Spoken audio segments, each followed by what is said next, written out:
आदरणीय सभापति जी, मैं हृदय की गहराइयों से आपका आभार व्यक्त करती हूँ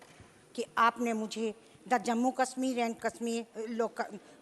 and Kashmir local bodies laws amendment bill 2024 पर बोलने का अवसर प्रदान किया। महोदय, सर्वप्रथम मैं आभार व्यक्त करती हूँ अपने आदरणीय प्रधानमंत्री जी, अपने आदरणीय गृह मंत्री जी का, जिन्होंने जम्मू कश्मीर में धारा 370 व 35A को हटाकर मुख्य धारा में उसको ला करके विकास की राह पर अग्रसर किया। मैं स्पष्ट रूप से प्रसन्नता व्यक्त करती हूँ कि जम्मू कश्मीर में अन्य पिछड़े वर्ग की अंतर्वेदना की गंभीरता पर गहन चिंतन मनन के उपरांत सशक्त निर्णय लेकर संशोधन विधेयक प्रस्तुत कर 75 वर्षों से स्वतंत्र भारत में भी अपने अधिकारों से वंचना की जंजीरों से जकड़े अन्य पिछड़े वर्ग को मुक्त किया है। आदरणीय सभापति जी, यशस्वी प्रधानमंत्री जी के नेतृत्व में आदरणीय वित्त मंत्री श्रीमती निर्मला सीतारमण जी ने निकाय में संशोधन बिल प्रस्तुत कर सबका साथ, सबका विकास कहा ही नहीं है बल्कि कर दिखाया है। जम्मू कश्मीर पंचायती राज अधिनियम 1989 के संशोधन में धारा 2 का संशोधन और धारा 2 क का प्रतिस्थापन तथा कतिपय पदों के प्रति निर्देश का नियम, अन्य पदों द्वारा अर्थान्वयन,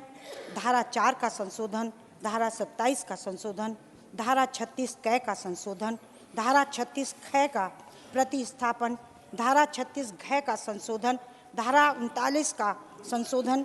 तथा धारा 45 क का संशोधन एवं जम्मू कश्मीर नगर पालिका अधिनियम 2000 में संशोधन,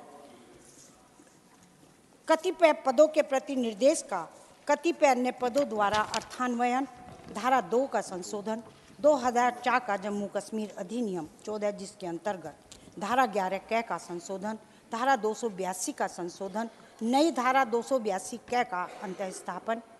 जम्मू कश्मीर पंचायती राज अधिनियम 1989 कतिपय उपबंधों का लागू होना, जम्मू कश्मीर नगर निगम अधिनियम 2000 का संशोधन, कतिपय पदों के प्रति निर्देश का कतिपय अन्य पदों द्वारा अर्थान्वयन, धारा 2 का संशोधन, नई धारा 9 क का अवस्थापन, जम्मू कश्मीर पंचायती राज अधिनियम 1989 और जम्मू कश्मीर नगर पालिका अधिनियम 2000 के कतिपय उपबंधों का लागू होना, नई धारा 10 क का संशोधन। यही नहीं, आदरणीय प्रधानमंत्री जी ने पूरे देश में अन्य पिछड़ा वर्ग को बहुत सम्मान दिया है और उनके सम्मान का ही नहीं, उन्हें विकास की राह की तरफ भी आगे बढ़ाया है। मैं अपने माननीय सांसद भाई को ये बताना चाहती हूँ कि आदरणीय प्रधानमंत्री जी ने 2018 में अन्य पिछड़ा वर्ग के आयोग को संवैधानिक दर्जा दे शक्तिशाली बनाकर इस वर्ग को संरक्षण दिया है, जिसके कारण अन्य पिछड़ा वर्ग का गरीब, किसान, युवा व महिला आज अपने अधिकारों का पूर्णतया प्रयोग कर रहे हैं, उन्हें न्याय मिल रहा है। यही कारण है अन्य पिछड़ा वर्ग अपने प्रधानमंत्री जी के प्रति अमिट विश्वास व कृतज्ञता का भाव रखता है।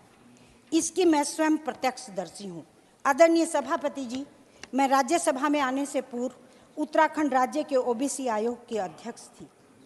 आज भारत अमिट विश्वास रखता है अपने आदरणीय प्रधानमंत्री नरेंद्र मोदी जी पर। मैं चंद स्वरचित पंक्तियां इसके लिए व्यक्त करती हूँ।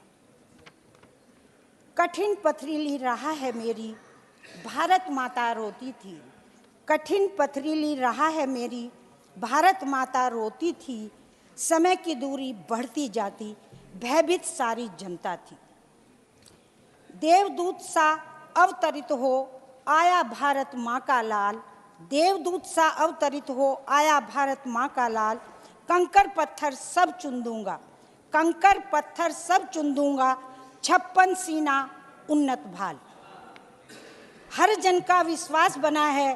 भारत माँ सपने बुनती है, हर जन का विश्वास बना है, भारत माँ सपने बुनती है, इसीलिए तो देश की जनता मोदी जी को ही चुनती है। इसी के साथ मैं अपनी वाणी को विराम दूंगी। जय हिंद, धन्यवाद।